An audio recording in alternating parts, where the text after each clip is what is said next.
Welcome to yet another beautiful episode of Healthy Living, reaching you from the nation's capital, Abuja. I am Olamide Al-Hassan.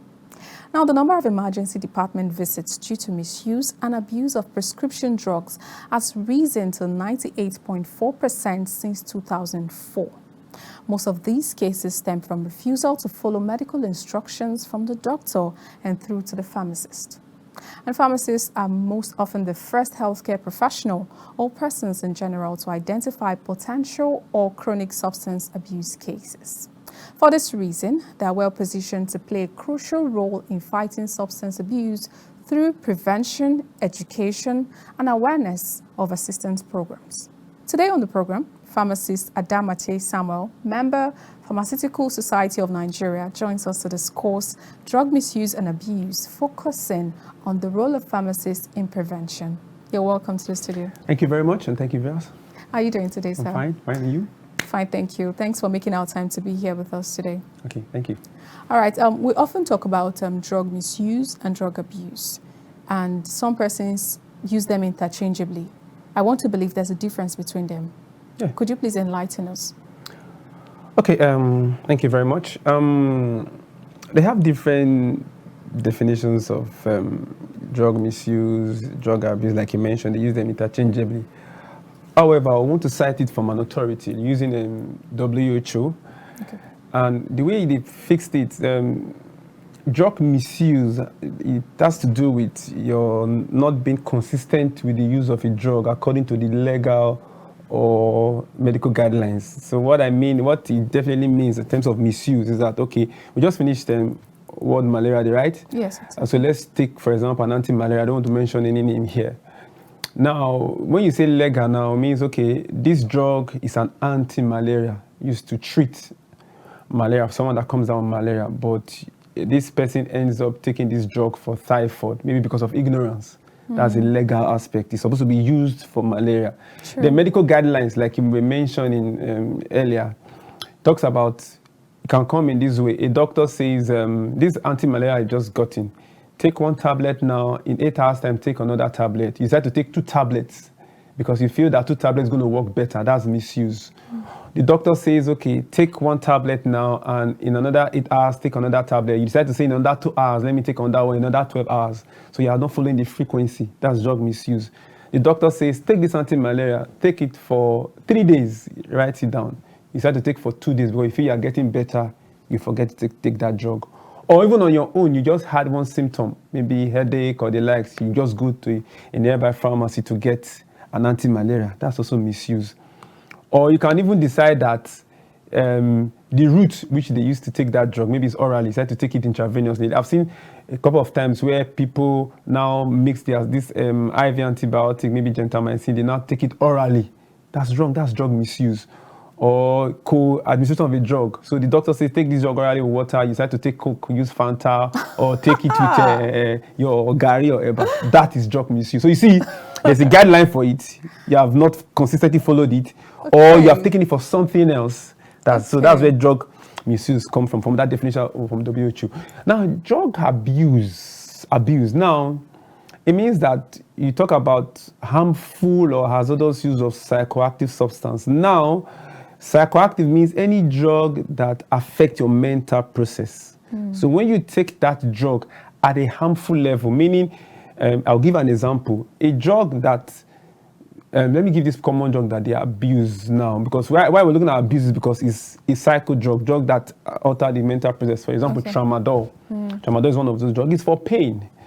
But when you now take it at a level that becomes harmful to you, so there's a dose that for pain, there's a dose that you take, it becomes toxic to your system. Absolutely. So it's not harmful to you. Okay. That harmfulness, you're not looking at the harm it's going to cause, you're looking at what else is going to give you. So at the level it's going to make you very high or feel happy or feel ecstatic, it's going to cause harm to your body. So drug abuse now, which we're trying to differentiate between self and drug misuse, talks about, I mentioned earlier, the harmful use or hazardous use of psychoactive, not just normal drugs. The drug must be a drug that to alter your mental processes.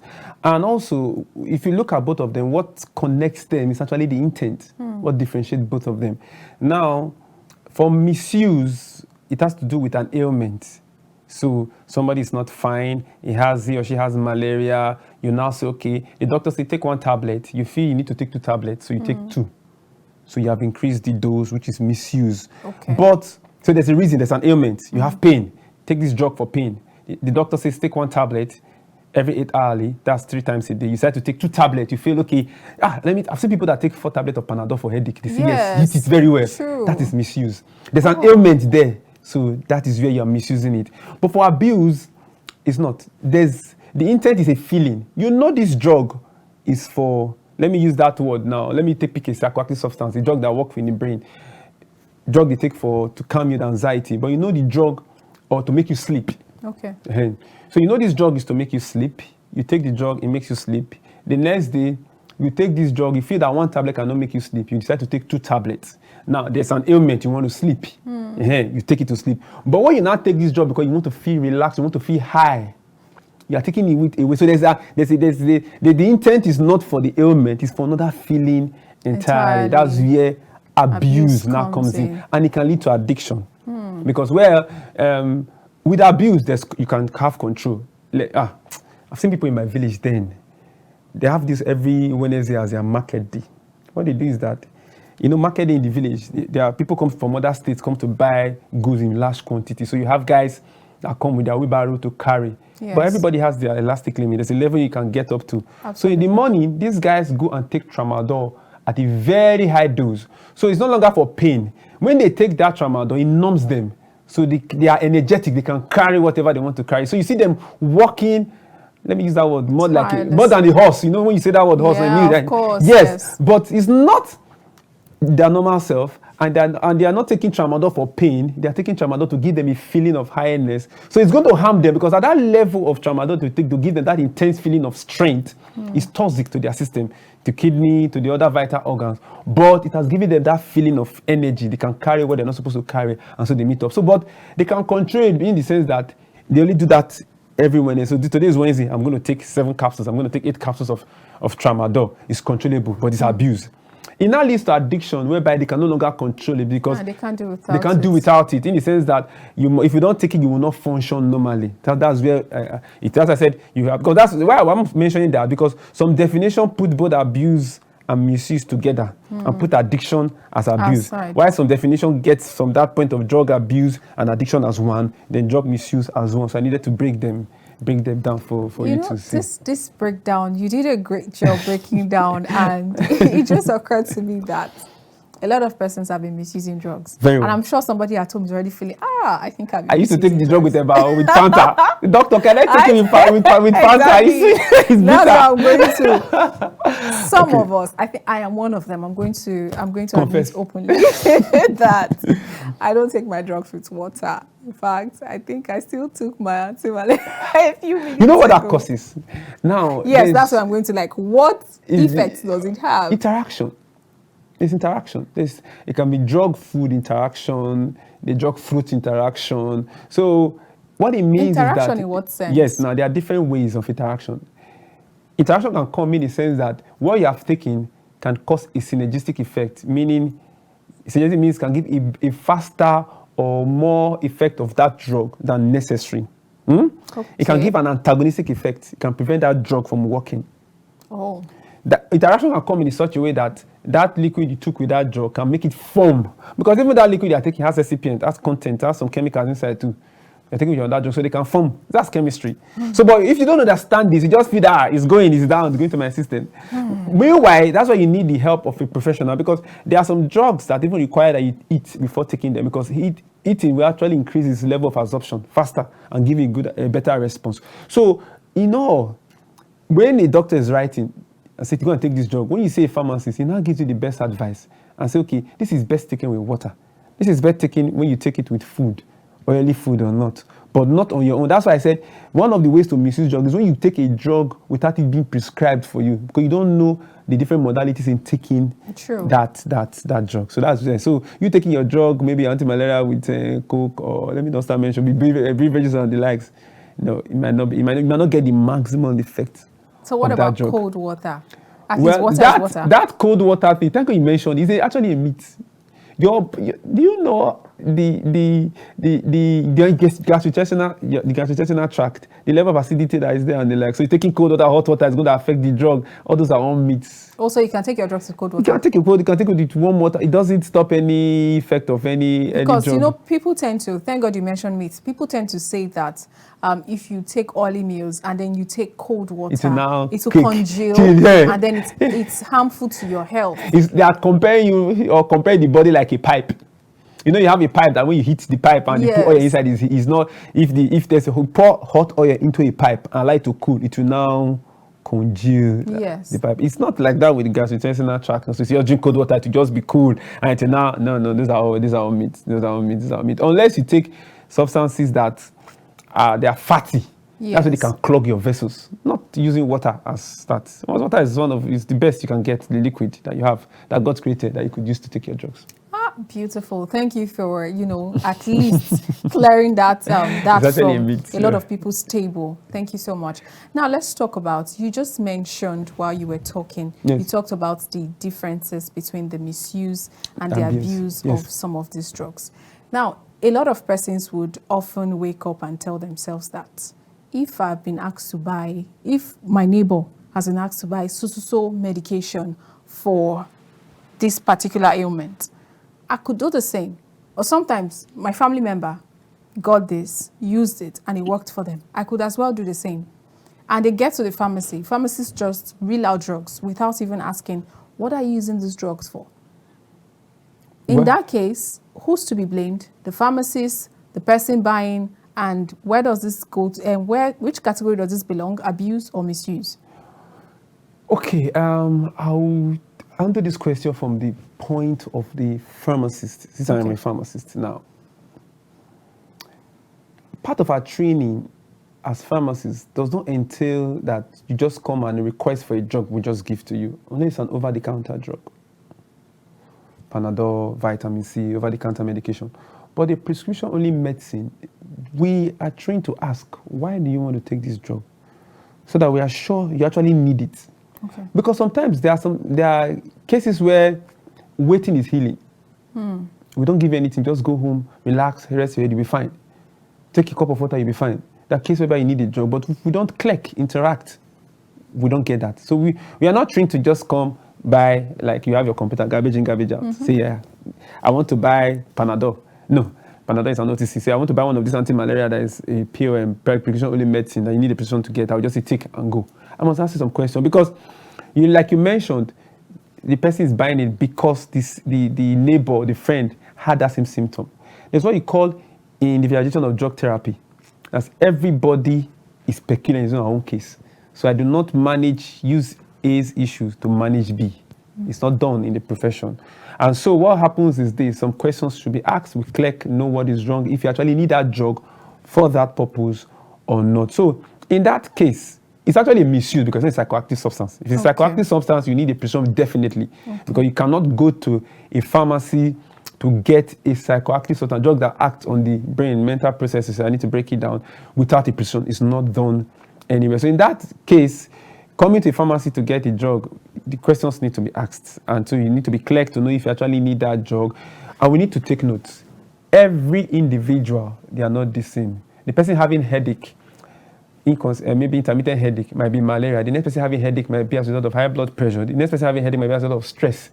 So we all have headache. Doesn't mean we all have the same condition. So it doesn't mean because the first person took Panadol for headache, you that has high blood pressure will take Panadol, or you that is stressed up will take Panadol. Same thing with the same malaria thing. It doesn't mean that because you have headache, you are coming to get an anti-malaria. It doesn't mean the next person needs an anti-malaria. So don't always use A's issue to assess your own to get it. So that's the bottom line. You must be sure you need that drug. You mentioned over-the-counter drugs. Yes. What kind of drugs are over-the-counter drugs? And what kind of drugs are not over-the-counter drugs? Because you said there must be prescription for other drugs that are not over-the-counter drugs. So what kind of drugs are over-the-counter drugs? Over-the-counter drugs, like the name implies, over-the-counter. Meaning you can go over the counter. In those days, if you go to a regular pharmacy or chemist, you just see there's this counter, like a table, like you can access. So there's a pharmacist or the sales personnel on the other side. You say, okay, I want this.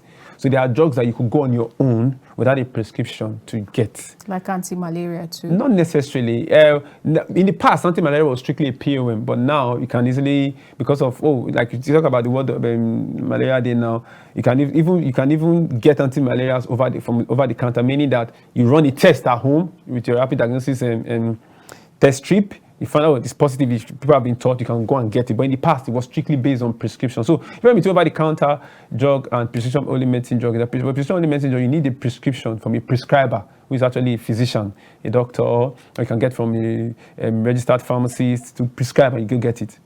But over the counter, you go on your own to get the drug. So, and they're also regulated to your normal analgesic, Panadol, your vitamin C, some little supplements that are not detrimental, so you can get those. That's just the difference between both of them. I would tell you the reason why I asked, and I would also want to know what the Pharmaceutical Society of Nigeria is doing to, stem all of this. Okay. I realized that I've had to walk into some pharmacies at some point and to make requests for some drugs. Okay. And they barely ask me, what is this medication for?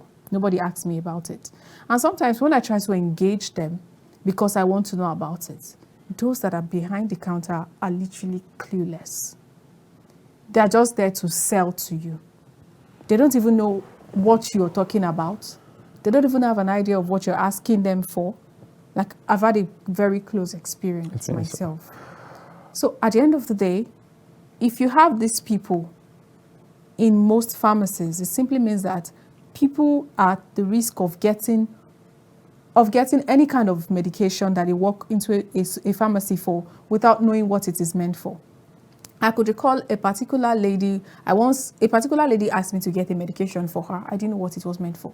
So I got to a pharmacy and the pharmacist on duty said, I don't advise these drugs to be taken because it affects the bones it will affect the person's bones in the nearest future. Okay. So I would not advise the person to take these particular drugs. Okay. So I was like, okay, let me get the person to come directly. Maybe you would then prescribe something else for her. Okay. That is understandable. At least there was someone there that could address that situation. Compared to the experience I personally had. That I wanted something for myself. And you met a pharmacist? I met someone there that ought to be representing a pharmacist. Of course, there shouldn't be a salesperson in a pharmacy, right? It should be someone that is medically inclined or that has knowledge of medicine or some of the drugs that they sell, if I'm not wrong. Or does it mean that any random person can run a pharmacy? No, not necessarily. No. Let me start from this part now. Okay. No. The Pharmaceutical Society of Nigeria, is a technical group, an organization for regulation of pharmacies and pharmacists in a particular setting. You have the Pharmacy Council of Nigeria. So they give licensing to open a premise where you could do dispensing, where you could collect patients, where you could also see patients like one-on-one and also sell market drugs to sell. Now, in a premise, there should be a superintendent pharmacist who is able to attend to every need of patient that comes when it comes to issues with drugs. They also have assistants, like pharmacy technicians that have to do with just the dispensing, while they do the clerking. The pharmacists do the clerking, check for potential drug problems or actual drug problems. Now, you might also have one or two staff that may be responsible for cleaning of the pharmacy, or the likes. But strictly, being regulated, a pharmacist must own a pharmacy. Now, going back to your experience, it will not be, I won't say wrong or lying for what you said, because it's something we have seen where people go to a pharmacy and whoever they meet, based on because they have the mindset or the thought is what is expected is that I'm supposed to see a pharmacist there. Of course. So whoever attends to you, there are some expectations you're supposed to get. And when you don't get it, you begin to wonder, is this person a pharmacist or not? If you actually meet a pharmacist there, he or she definitely know that one of his roles is to advise on that medication you're coming to take, to check is that medication, is it an OTC or over the counter or a prescription-only medicine that require a doctor's prescription for you to take. So if somebody you meet there, because you didn't ask, so I can't say if he's a pharmacist or not, and from the interaction you're not sure, your duty, let viewers be aware, is to request for the pharmacist. Okay. I want to see the pharmacist on duty, on ground.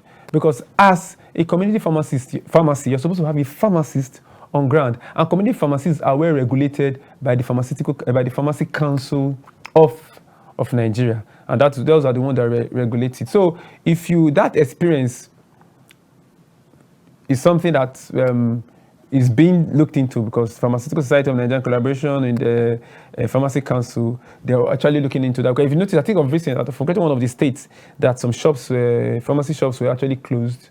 Some chemist shop were actually also closed to, where you found out that, okay, there was no superintendent or things like that. So, but it's something you work in. So when you go to pharmacy, you must act for the pharmacist on ground. And also, in as much as there's a pharmacist that must own a pharmacy, the personnel, they are different. You may have a pharmacist, you have a pharmacy technician that works there too. Okay. You have other staff, sales personnel, because sometimes you have pharmacies embedded in supermarkets and the like. So your duty is to ask so that you will not assume, and your assumption will not make you get a wrong impression about how a pharmacy is being run. Okay, because the reason why I had to ask is because our focus today is to look at pharmacist role, in prevention of misuse, abuse, and of course the quality of most of the drugs that we take nowadays. And because I also had a very close experience with a friend of mine that said pharmacists are making money now. Like, people are buying drugs every day. I don't think you need a license to run a pharmacy, or you can just get someone else's license, buy the drugs and keep it in your store and sell them. Is it that easy to just get, is there a sort of monitoring for most of the pharmacies around to ensure that somebody is not just using their license to open a pharmacy store for their family members that are not even medically inclined in any way? Well, in the past, you might have that, but not necessarily now. They used to call it R&G, but not necessarily now. The present crop of Pharmaceutical Society of Nigeria members and also the Pharmaceutical Council of Nigeria, they are very strict when it comes to registration. You must have a registered pharmacist. Let me even tell you, you cannot even own a pharmacy if one of your board of directors is not a pharmacist. So it means that even your family, you as an individual as not a pharmacist, cannot just own a pharmacy. So there's nothing to own a pharmacy. There's nothing to now have a superintendent pharmacist. So they made it so stringent that for you to even think of it, a pharmacist must own.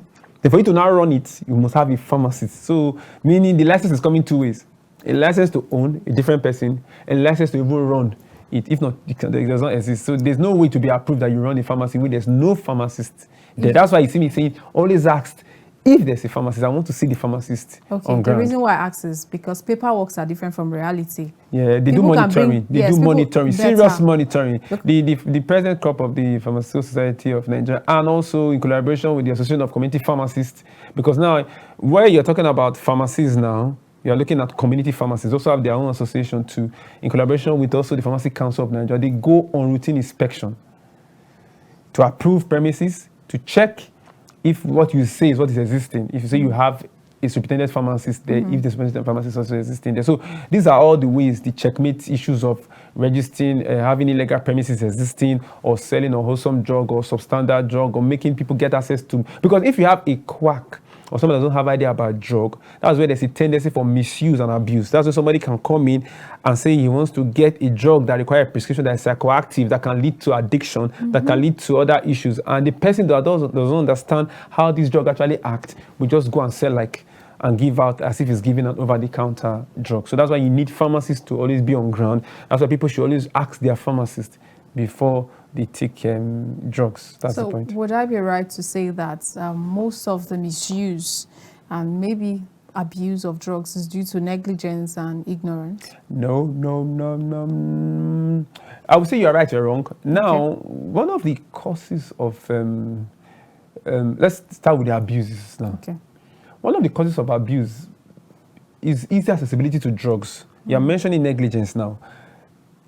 It's not only pharmacists that we are supposed to be the custodian of drugs. But in our country, Nigeria, pharmacists are not the only custodian of drugs. You see people hawking drugs here and there. Aha, that's also so is it the pharmacist? It's not the fault of the pharmacist. You see, we have the patent medicine stores that even have there are drugs that are supposed to store or to market or to sell, but they sell above what they're not supposed to sell. So you see people go there to get these drugs and they don't understand that this drug is psychoactive. They give it. So you see, regulation is not just the pharmacy, it's also from the government angle. If you have access to drug easily, it's a big avenue for drugs to be misused and abused. We can even go about issue about the open drug market. We might talk about that later, whereby you have serious battles between the pharmacy council trying to say, okay, let us do this thing coordinatedly. You are saying no, we want to make it the way it's happening, because the way it's happening gives you access to misuse and abuse of drug, because you have a lot of illegal premises that are existing. Because if a premise is illegal, it means that when they are not regularized, it means that nobody can monitor them to know where they go. So if they market or sell a substandard or a fake drug or a drug that for abuse, you cannot trace it back to them to punish them.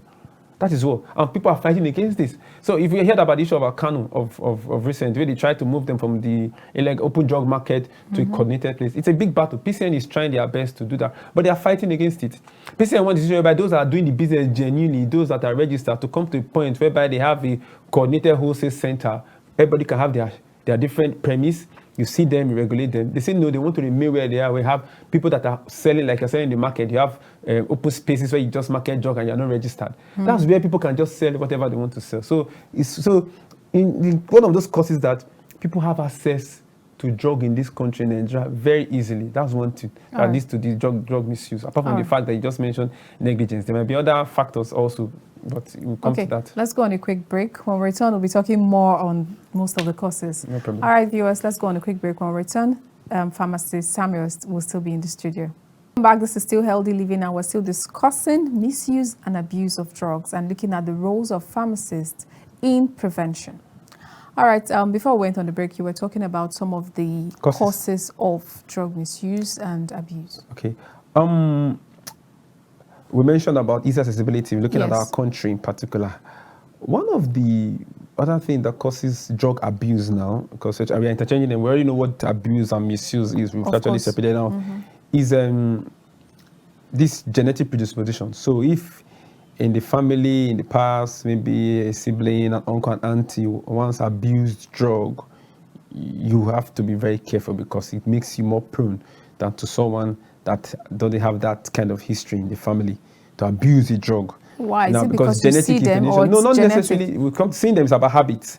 Now it's like history. Somebody's diabetic. They tell you it's the family diabetic. There's a gene that's responsible for it. So no matter what you do, you have to be. So you are more at risk of abusing a drug, because there's that gene that want to make you have that tendency of want to taste this drug, want to experiment. You heard about this David testimony of reason. I've been trending for some time now, when he talked about he passed through drug addiction for a long time. And how did he start? From his own story, Covenant University, when they abused in the computer building, they used the drug. He was thinking of wanting to experiment. He did it, experimented. But some other persons, we see them using it and just walking away. Of course. I've not seen this in his family, but I'm just giving instances where he can come. Then he finally got abroad to this master's. That's when he was exposed because of his roommates that he had. So that cause can be habits. Somebody using it around you, a friend, relation, in your environment, and there's this tendency as a young person, I want to test it, I want to try it. That's another cause of it. Then there's this special population. They call it special population. These are one of the reasons. Now, this is the definition of special population. You know what's happening now due to poverty, inflation, naira, dollar matter, a lot of things in the economy. What is the trend now for the young adults is that they are jackpine. Everybody's running away. Of course. So when you run away, you go to a country, maybe before you left Nigeria, you've been a bank manager or maybe a CEO. Suddenly you just went abroad. You start doing one of those menial jobs. There's loss of status. You're finding new people, set of persons you want to interact with. So language might be a barrier. Racial abuses and the likes. You've missed your parents. You left them over in Nigeria for years. You've gone. So one of the ways for them to now find solace is drugs. Loneliness. You now go to drugs. So you can see that's another cause now. Then look at even in the country, streets. A lot of street children that you have because of poverty. People in the streets, they don't have where to go. They are not feeding fine. And they're not generally just happy because of the poverty level. They want to find solace. Drugs. They go to drugs. So you can see those are causes of drug abuse. Then for the misuse, one of the ways I see that people misuse drug, let me use you as an example. Like you talk about the anti-malaria you did is, you don't like the taste of this drug. You are not just comfortable about this drug. Then you forget. And they are too big to swallow. Too big to. Thank you. You can even for misuse. I don't need to even start saying you can experiment. People listening, listen and watching us can.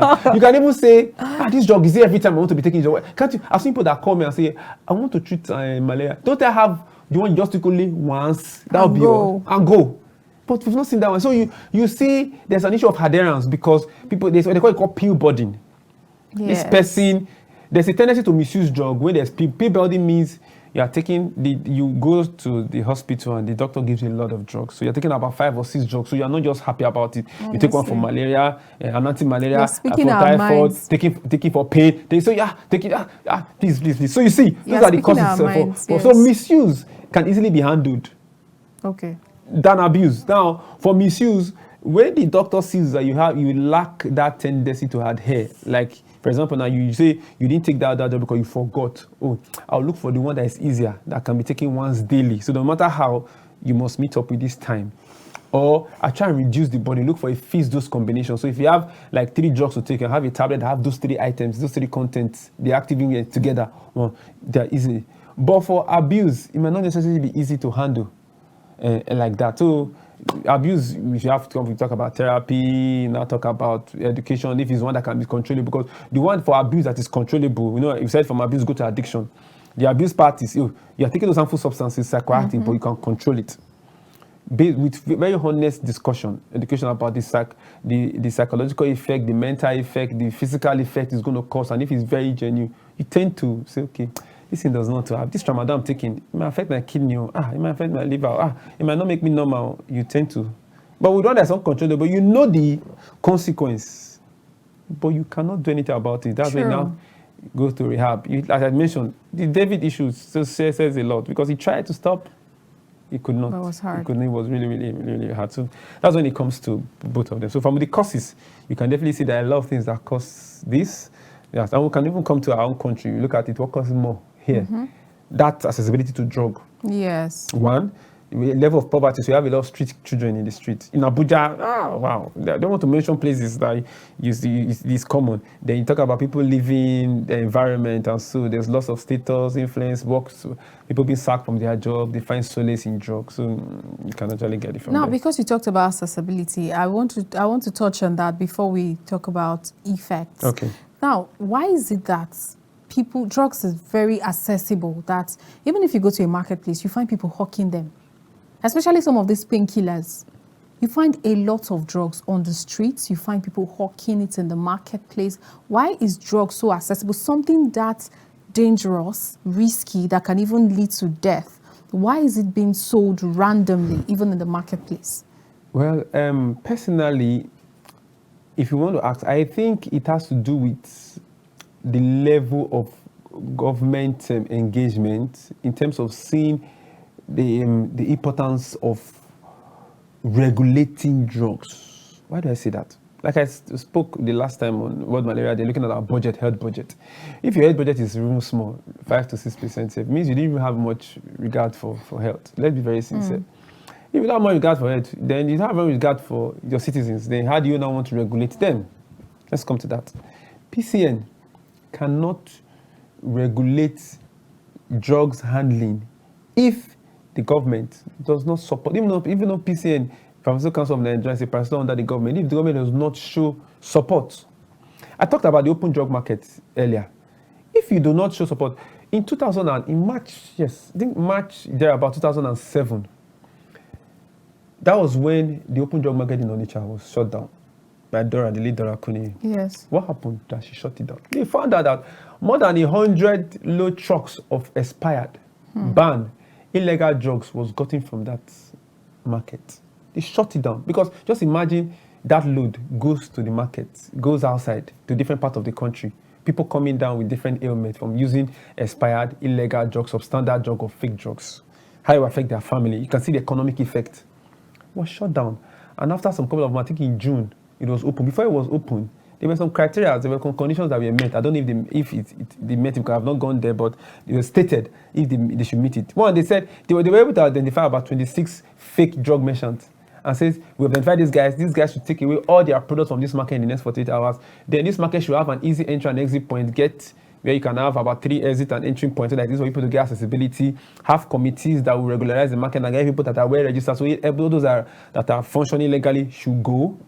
Other things came up that they should do, and they all agreed that they would do. That was during the period of, I think, when Peter Obi just won his in Supreme Court, then I was governor, because Peter Obi had to plead with the NAFDAC and DG then. So that was what happened then. So you see, because of that level of, if the government, that was when government started, if government had said, okay, going forward, let's put a policy, every single drug, like you do in the US or any other country or this European country, that must be gotten via a prescription, and we stand by that policy and implement it, we will not be facing what we are facing today.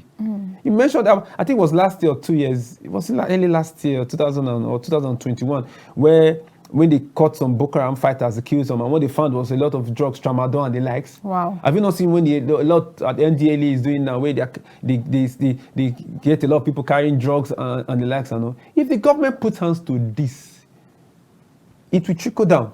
PCN cannot start working if those at the top does not support and give them the total support in it. Because finally, that same open drug market that was shut down then was finally opened, but I don't know all those conditions if it was met. I just give you about the distance of the Kanu that they are fighting now. If the government tells that says in Kanu, those in Sambo Gari that run open drug market, everybody is moving to the CWC center, the coordinated wholesale center, with register and the likes, I don't think anybody will oppose the government. But when it's only PCN fighting it, how do they tend to? When you have powers that be, want to oppose the issue. And so the people that are now handling illegal premises that are not registered or regulated, can easily have access to any of these even psychoactive substance and begin to market and sell. I think as if they are selling one, maybe tomatoes, or maybe they are selling onions in the market, and so people get easy access to it. So the government at the top must make policies and also implement those policies that should enable that drugs are strictly handled by trained personnel, medicine consultants, which are pharmacists in particular. Now, with this kind of issues that we're saddled with, yes, how can the common man get quality drugs? You have asked a very broad question. You're talking about the role of pharmacists now in assessing quality of drugs. Okay. One of the ways to get quality, because pharmacists, like I said, are the consumer of drugs. One of the ways to know that a drug is of good quality is NAFDAC number. The drug must have NAFDAC number. However, there is no country that you don't have bad eggs. People must always try to sabotage the system. As a pharmacist, I can tell you that there are some drugs you see with NAFDAC number, but they are fake. They are substandard. It's not indirectly to NAFDAC. NAFDAC is doing their work, but people have a way of imprinting these numbers and make you believe. So it's only the eyes of a pharmacist that can tell if this drug is genuine, even if it has NAFDAC number, or if this drug is not genuine. Genuine means if this drug contains the right active ingredient, if this drug does its work it's supposed to do. Because one of the ways is to say a drug is substandard is that the drug may not contain the active ingredient. It says for malaria, it does not contain what is there for malaria, or it might contain what is there for malaria in a very minute quantity. So those are things that the pharmacist only can identify. So it's not only by the NAFDAC number alone, the other things the pharmacist not look at. So when you want to get your drug, only seek the assistance of the pharmacist, because aside NAFDAC number, the way the drug is being packaged, the consistency of the tablet inside, it's only the pharmacist that can identify that this drug is good, even where it's coming from. I'll give an example. I don't want to mention countries. I can have the same drug from 2 different countries. When looking at it, I would prefer to take from a particular country than from a particular country. It's only a pharmacist that can identify that. Because the reason is this, I already know the policy of this other country. There's some countries that will tell us that you people that are making drug for export, we import our drugs, try and maximize your profit. And they give the citizens there that do this manufacturing and give them all the go ahead to maximize. So in the name of maximizing, if there are conditions that affect how they are producing that will make them make losses, they rather reduce the active ingredient of that drug before sending it here. Now that has a way of also standardizing. So now they also have the list of companies they also get drugs from. So a pharmacist should also know that, okay, this drug coming from this same country, they are the ones, these are the companies that we should get the drugs from. But some people, some same citizen countries, people make drugs from under the basement and send down here. People just get those drugs and go and fake something and put it in the market. Somebody else sees and buy. But if you say a pharmacist say, no, don't take this drug because they are the ones that NAFDAC will actually have their NAFDAC number, and they are the ones that NAFDAC regulates, are the ones you should take. So, but the layman will not. You just see NAFDAC number and it picks, no? The pharmacist can identify based on where it's coming from, based on the content, based on the packaging. See, it's a lot. So there are a lot when it comes to looking at the quality of drug, because the government alone, based on the where we are in this country and that policy have been implemented, will not be able to help in identifying the quality of drugs that is the standard by patients or by clients, but rather the pharmacists now have their different role. Mind you, I think I wrote an article one time, because when there was this increase in dollars, what you now see is that people want to say drugs are expensive. So what is an avenue to provide substandard drugs make available now? Because you now see that because drugs are expensive, people want to still buy the same drug they want to buy. You see, somebody brings a fixed substandard drug and say this is the price, brings it to make it cheaper. You forget that a drug that's necessarily cheap doesn't mean that it's effective. Very true. So you see now, so based on that inflationary issues or increase in prices of things, it's an avenue for substandard to come into the market, or fake drugs to come into the market. That's where the pharmacists now come in to help you and say, this drug, this is not the actual price of this drug. So listen, getting this drug at this price, it should be suspicious. Is it about people getting drugs online? Pharmacists also advise you on that. That's the role of pharmacists. Because now, for you to get a drug online, let me advise viewers, make sure one of the things should be sure that vendor has a physical presence. It should not just be on Instagram alone. Okay. At this, it should have, I am on Instagram, but this is my physical address. So the man that knows that he has a physical address will be mindful of the kind of drug he's going to sell to you. Absolutely. Because he knows that if he sells a fake drug or a drug that will harm you, he or she can be located. So it's an advice. We don't advise patients to get drugs online from a vendor without a physical address. That's why you see us that when I see recruitment agencies, medical agencies, or maybe hospitals or parastatals employing physicians, employing nurses, take out pharmacists, I just laugh.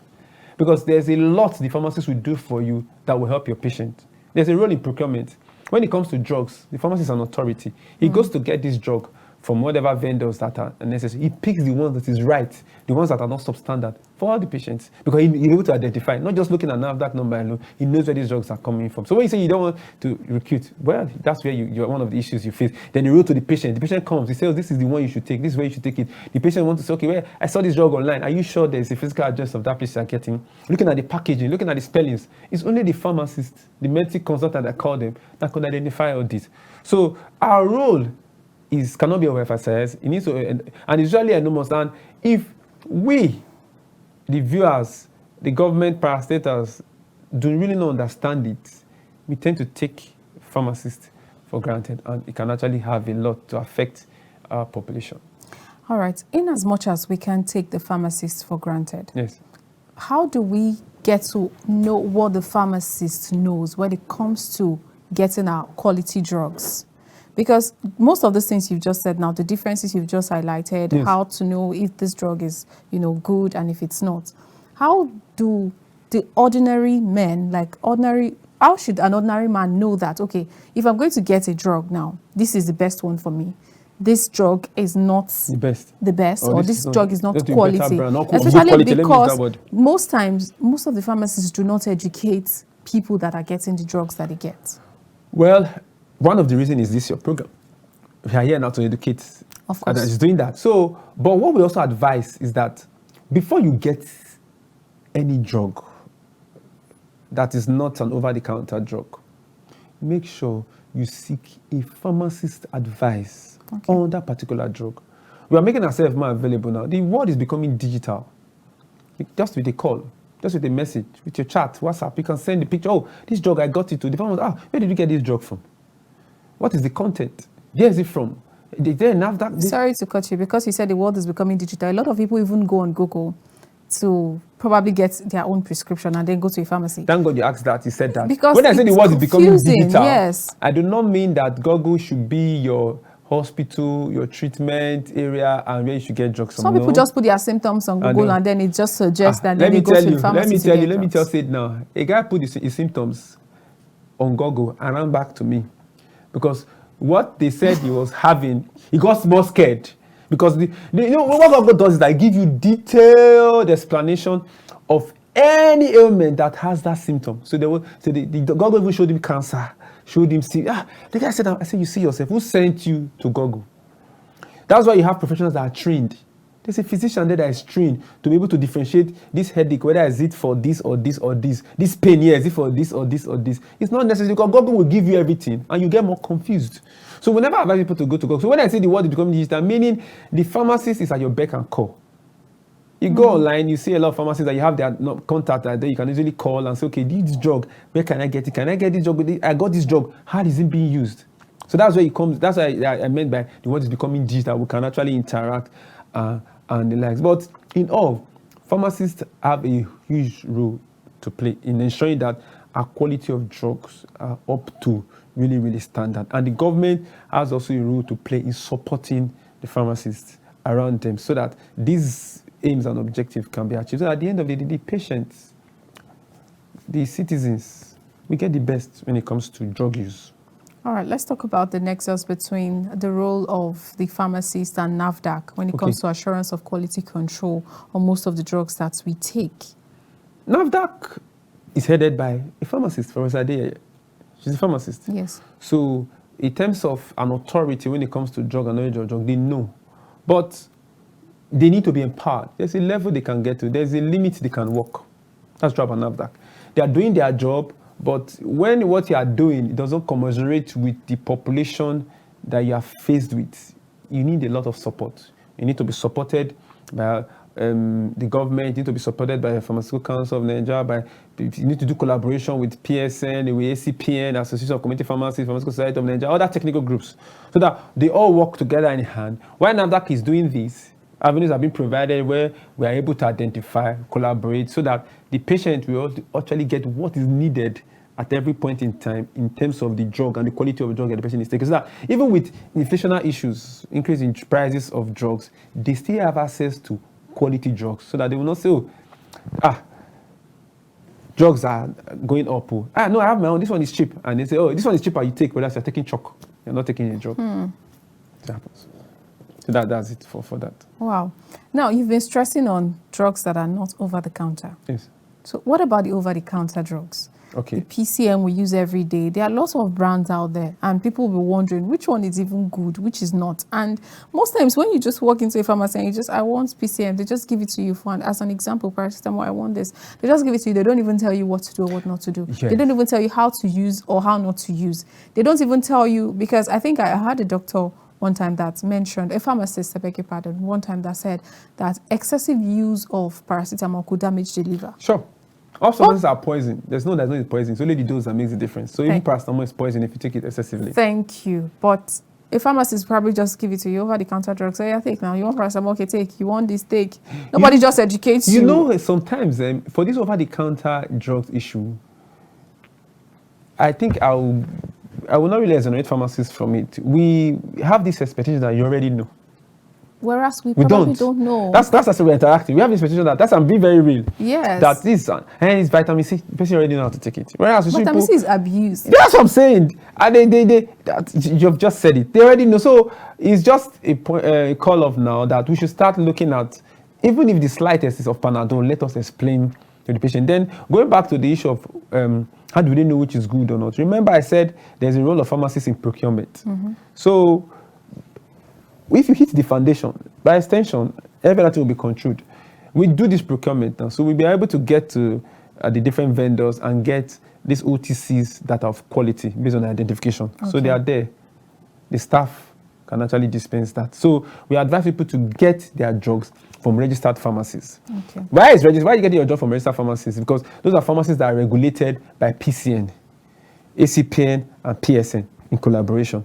What it means is that the man that knows that his pharmacy is registered will not go and get or stock substandard drug. Because if he gets substandard drug, he or she will be sanctioned and that place can be closed down. Your means of livelihood is an issue. Of course. So you can see they are all connected. Get your drug from a registered pharmacy. The registered pharmacy knows he has to get drugs that have standard, so that you won't get drugs. It's when your pharmacy is not registered, or you get a drug from an illegal pharmacy or a pharmacy that is not registered, that's where you have those worries, because the person can just from this place, he knows that there's an issue, run and go to another place, they won't find him. Mm-hmm. But once you are registered, you're archived. Right. Your record is there and they must look for you. All right. So let's quickly get your thoughts as a pharmacist on the prevention of misuse and abuse of drugs. Okay. On that, I always want to go from that aspect from what from the beginning, we talked about what WHO says. Let's look for that too. Between 2010 to 2019, the rate of drug misuse and abuse, according to WHO, said it went up by 22%, meaning, and that's a result of population. Because they say by 2030, it will also increase by another 11% based on population alone. And so they say in Africa, that increment, for that 11% increase, there will be 40% increment in Africa, meaning that as our population is increasing, there will be level of drug abuse. And so according to the World Report 2001, that the United Nations of Office of Drug and Crime, it says that about 275 million persons usually abuse drugs, and out of that, 36 million of them usually have this addiction that comes to it. Then in 2018, the National Drug Survey brought a report and says in Nigeria alone, about 14.3 million persons take drugs. That's about 14.4% of persons take drugs, out of which about 3 million are the ones that are addicted. If you look at it, why I'm bringing these statistics is that Nigeria actually have an issue.